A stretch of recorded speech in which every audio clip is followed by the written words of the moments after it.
Hello everyone, আসসালামু আলাইকুম। কি অবস্থা সবার, কেমন আছেন?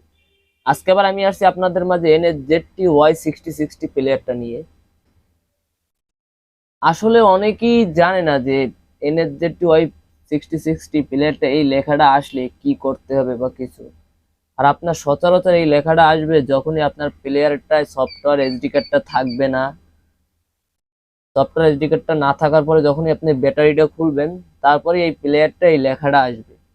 এই লেখাটা আসলে আপনার বুঝতে হবে যে আপনার প্লেয়ারটা সফটওয়্যার এসডি কার্ড নাই, আপনার প্লেয়ারের সফটওয়্যার এসডি কার্ড দরকার। যেমন ধরেন আমার এই প্লেয়ারটা, এই যে এই লেখাটা আসছে, কোনো সফটওয়্যার এসডি কার্ড নেই। আমি এখন আপনাদেরকে সফটওয়্যার এসডি কার্ড লোড করে দেখাইতেছি।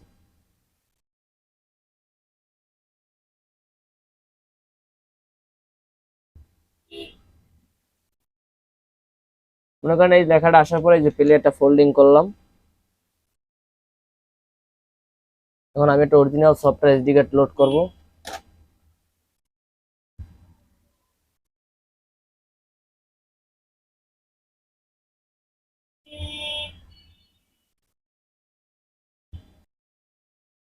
এই যে দেখতে পাচ্ছেন এসডি কার্ডটা লোডিং হচ্ছে।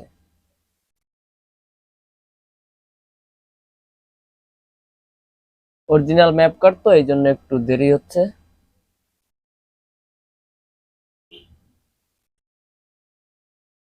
এই যে আপনার সবই আসছে। ধরেন আমি এখন এসডি কার্ডটা খুলে ফেললাম।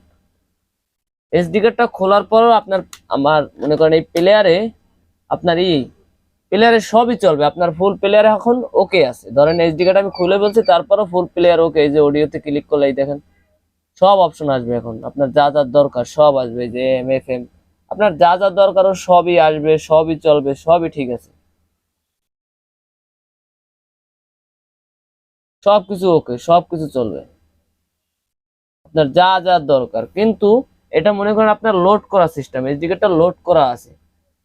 যখনই আপনি ব্যাটারিটা খুলবেন, আর এসডি কার্ডটা এখন তো প্লেয়ারের ভিতর নাই, দেখেন ব্যাটারিটা খুললে আবার সেম আগের মতন হয়ে যাবে প্লেয়ার। এই যে আমি ব্যাটারিটা খুলে আপনাদেরকে চেক করতে আসি। ধরেন আমি ব্যাটারি পাওয়ারটা খুলতেছি। মনে করেন এই যে আমি ব্যাটারি পাওয়ারটা খুললাম,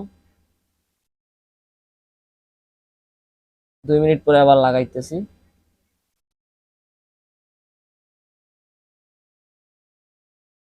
এখন আবার ব্যাটারি পাওয়ার কানেকশনটা লাগাইতেছি। এই যে ব্যাটারি পাওয়ার কানেকশনটা লাগাইলাম। এই যে দেখেন আবার আগের মতন সেম একই লেখা আসছে।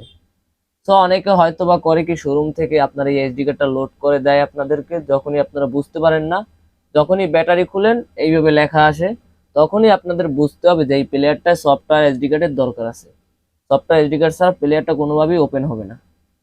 তো আজকের ভিডিওটা এই পর্যন্তই ছিল। আশা করি সবাই ভালো থাকবেন, সুস্থ থাকবেন।